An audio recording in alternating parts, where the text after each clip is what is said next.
Où est Émile et surtout, que lui est-il arrivé? Je vous en parle dans cette vidéo.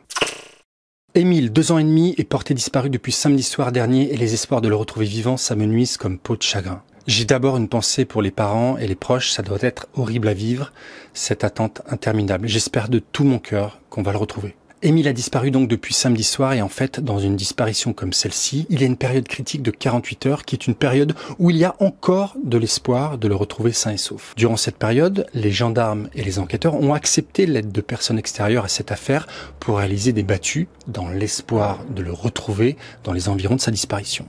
Depuis hier soir, ces battues ont été stoppées. Et les gendarmes ont maintenant une hypothèse. Ils ont condamné et contrôlent dorénavant les accès au village. Seules les personnes vivant dans ce village ont le droit d'entrer et de sortir sous le contrôle des gendarmes. Ils créent volontairement un huis clos qui va peut-être porter ses fruits. Pourquoi ont-ils fait ça? Parce qu'en fait, ils ont analysé le bornage de tous les téléphones qui étaient présents avant, pendant et après la disparition.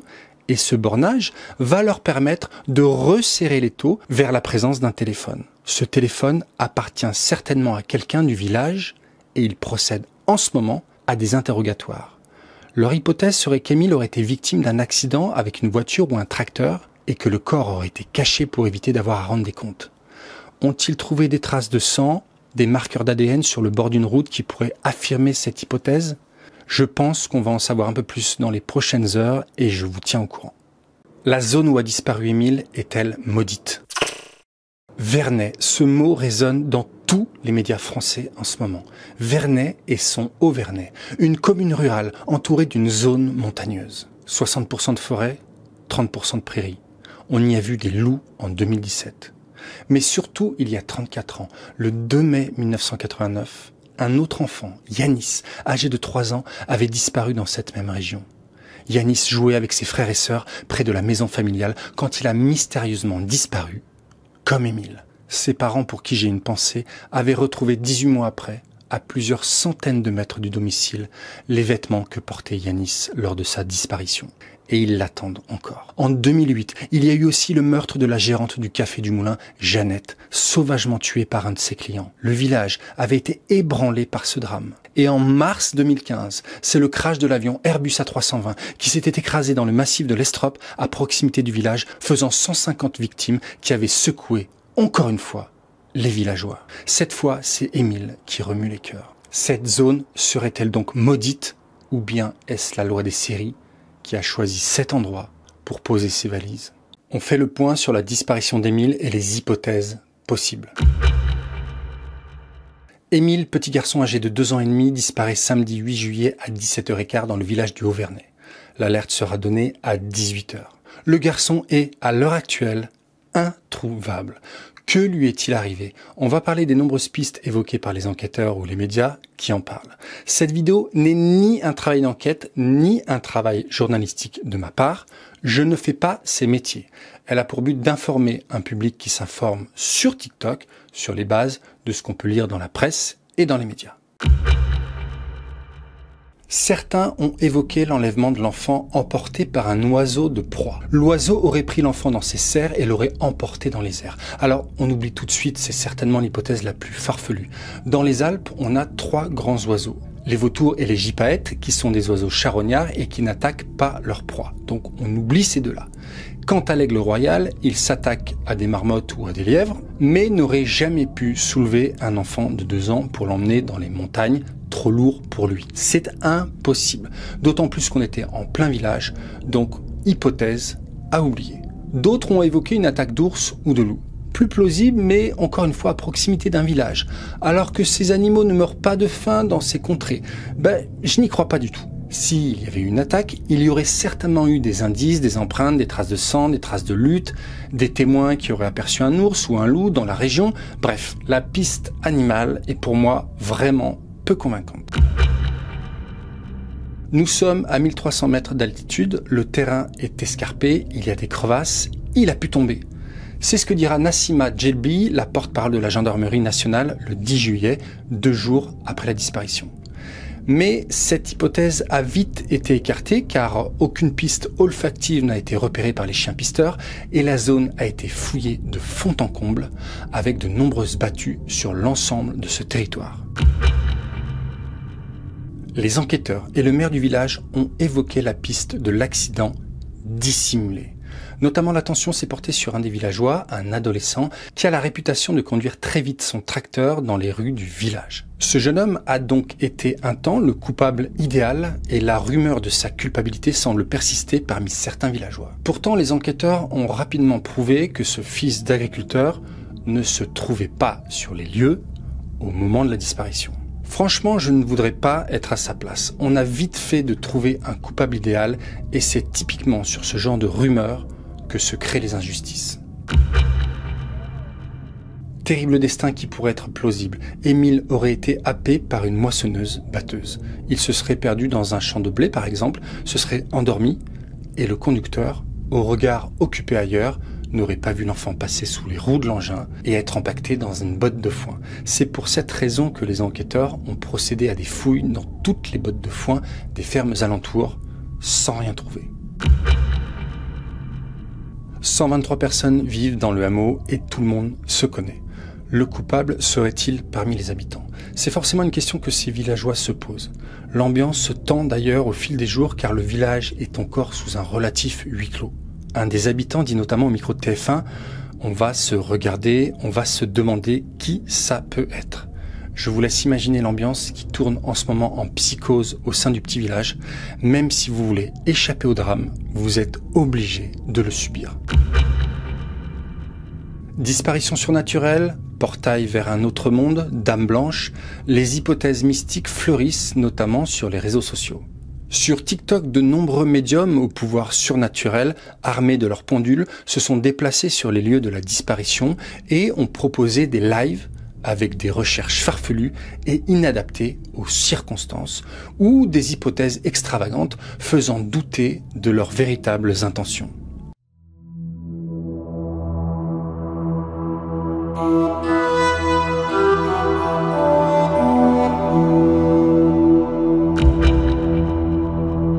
Un couple attire en particulier l'attention des enquêteurs et serait à nouveau interrogé. L'homme et la femme ont vu Émile les derniers et les questions se font de plus en plus insistantes et précises.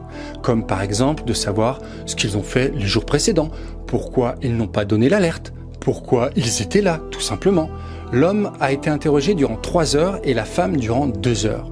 Pour l'instant, rien ne filtre de la part des enquêteurs sur leur possible implication, si implication il y a. Émile aurait-il été enlevé par un serial killer, un prédateur sexuel, un pédophile ou un opportuniste qui aurait profité de l'occasion pour enlever le garçon? C'est une des pistes les plus sérieuses et l'étude du bornage des téléphones va être décisive pour retrouver la piste d'un éventuel kidnappeur. On est sur un travail titanesque car les enquêteurs doivent analyser les 1600 numéros qui ont borné sur l'antenne située au Vernet et sur les 6 autres qui se situent dans un rayon de 20 km autour du village. Ils doivent ensuite faire des études sur les propriétaires de ces numéros, consulter les fichiers criminels et faire des liens, des recoupages avec l'ensemble des données qu'ils possèdent. Un travail de fourmi, mais qui pourrait porter ses fruits. Émile aurait-il été victime d'une personne malveillante? Serait-il séquestré à l'heure actuelle? Pauvre petit Émile, je n'espère pas ce tragique destin pour lui.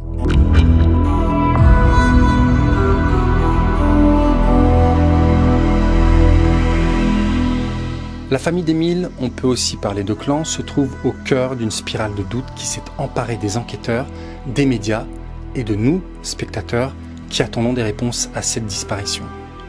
Ce doute s'est notamment installé lors des premières battues où des témoins ont observé l'attitude nonchalante du père et du grand-père d'Émile, mais aussi du calme des membres de la famille, trop calmes, trop maîtres de leurs émotions, disent certains.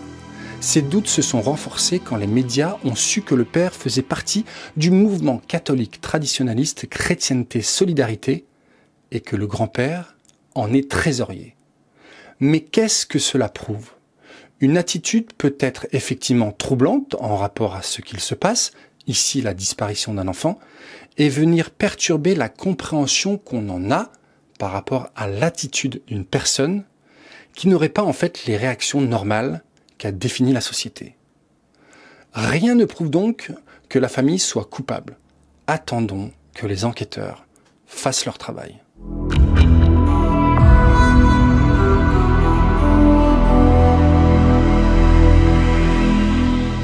Un chiffre est glaçant. Dans 80% des cas d'enfants disparus, le coupable se trouve dans la famille. Les enquêteurs le savent. Ils maintiennent le huis clos et sont maintenant plus incisifs dans les questions qu'ils posent. Leur attitude empathique du début a laissé place à une attitude plus ferme envers les membres de cette famille. Pour autant, le mystère de cette disparition est encore dans le flou total. Je vous tiens au courant, bien sûr, dès que j'en sais un peu plus. À très vite sur TikTok. La famille du petit Émile ne s'est jamais exprimée depuis la disparition du garçon et l'attitude des proches interroge. De plus, l'enquête vient d'être requalifiée pour permettre d'élargir le champ des investigations et le maire de la commune s'est exprimé également. Son témoignage est glaçant. On fait le point.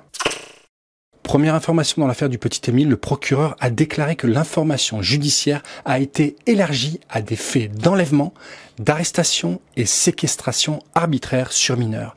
Ça veut dire quoi? Ça veut dire que les enquêteurs vont pouvoir maintenant procéder à des gardes à vue, ce que le cadre de l'information judiciaire précédente ne permettait pas. Pourquoi cette évolution? On pourrait peut-être traduire ça comme une volonté des enquêteurs de mettre un peu plus la pression sur l'éventuel coupable qui pourrait se trouver dans le village ou bien même dans la famille. En effet, l'attitude de celle-ci soulève beaucoup d'interrogations. Cette famille ne s'est par exemple jamais adressée aux médias, à la presse, demeure à l'écart du voisinage et du tourbillon médiatique, ce qui, dans ce genre d'affaires, est très étonnant. Mais en même temps, qui voudrait s'exprimer et s'exposer alors que son enfant a disparu? On ne peut pas se mettre à leur place. On sait aussi que les enquêteurs et le procureur leur ont demandé de rester silencieux. Mais ce qui interroge encore plus et qui étonne la plupart d'entre nous, c'est que plusieurs habitants ont aperçu l'entourage d'Émile vaquer à des occupations ordinaires alors que la situation est extraordinaire.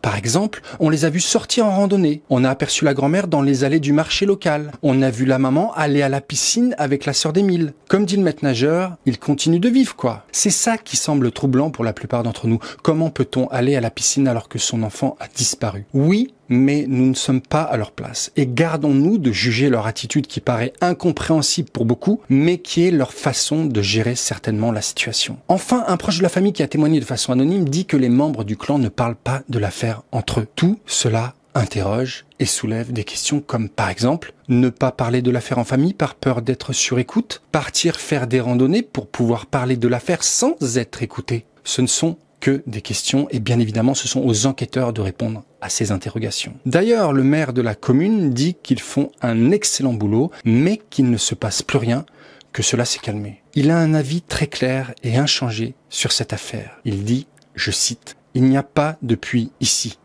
Émile ne s'est pas évaporé. Ce n'est pas possible. Je suis convaincu que mort ou vivant, il n'est plus ici. J'ai participé à toutes les recherches, à toutes les battues. On l'aurait retrouvé s'il était encore au Vernet.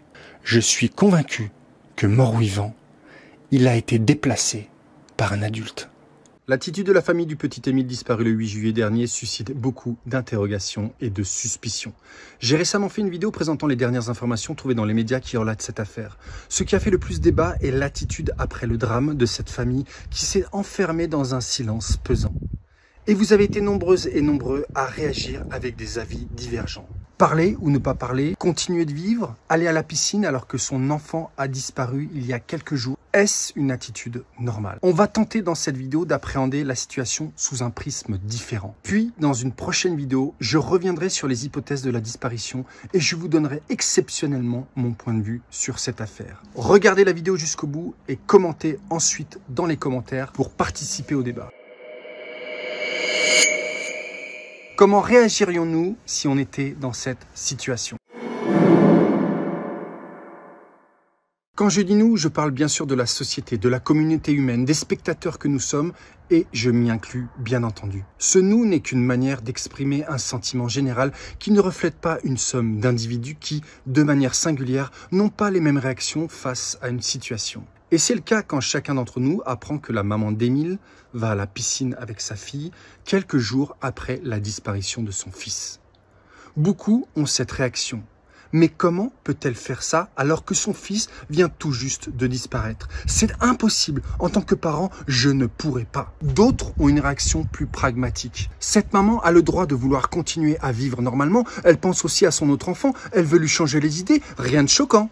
Est-ce qu'une réaction est plus appropriée qu'une autre? En fait, aucune réaction n'est plus appropriée qu'une autre. Aucune réaction n'est vérité, car chaque réaction dépend de la singularité de celui qui l'exprime. Et cette singularité dépend de nombreux facteurs individuels, caractère, éducation, environnement, expérience. Nous ne pouvons donc exprimer que des réactions individuelles, faisant vérité à notre niveau individuel, mais nous ne pouvons affirmer que notre réaction puisse être la normalité, puisqu'elle dépend uniquement de notre singularité. Je vais essayer de vous montrer qu'un prisme différent sur l'information que vous recevez peut vous amener à voir les choses différemment et donc à challenger votre point de vue. Prenons l'information suivante. La maman d'Émile va à la piscine avec sa fille alors que son fils a tout juste disparu depuis quelques jours. On a 3 informations qui vont engendrer des réactions.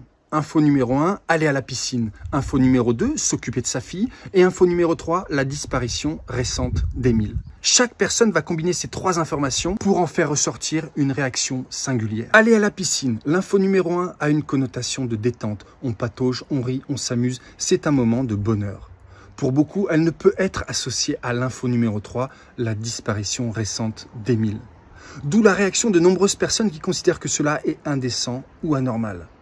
Si l'info numéro 1, aller à la piscine, était remplacée par aller prier à l'église, les réactions seraient bien différentes. Vous remarquez que l'info numéro 2 est écartée ou sous-estimée lors des réactions d'incompréhension, car l'émotion de perdre un enfant est plus forte et prend le dessus sur l'info numéro 2, s'occuper de la fille, qui elle, pourtant, est bien là. Cette information est donc perçue de cette manière par des personnes dites sensibles et empathiques.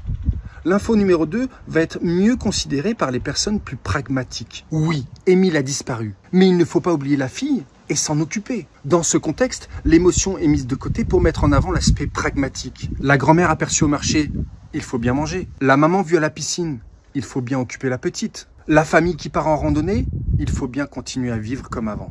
Reprenons l'information de la maman à la piscine avec sa fille. On va essayer de voir cette information autrement. Imaginez vivre la disparition de votre enfant. Vous ne savez pas où il est. Vous êtes effondré, vous pleurez sans arrêt. Les médias tourbillonnent autour de vous, les enquêteurs sont dehors, vous interrogent. L'atmosphère au sein de la famille est pesante, oppressante, étouffante. Chaque minute, chaque heure, chaque jour, vous pensez à votre enfant. Sous la douche, assis sur un fauteuil, allongé sur votre lit, toutes vos pensées sont dirigées vers votre enfant disparu. Aucun repos psychologique ne vous est accordé.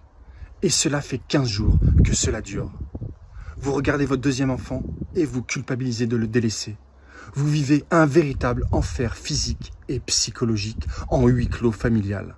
Si vous sortez prendre l'air, vous êtes exposé au regard d'autrui. Alors vous préférez rester cloîtré chez vous. Mais entre 4 murs, c'est étouffant.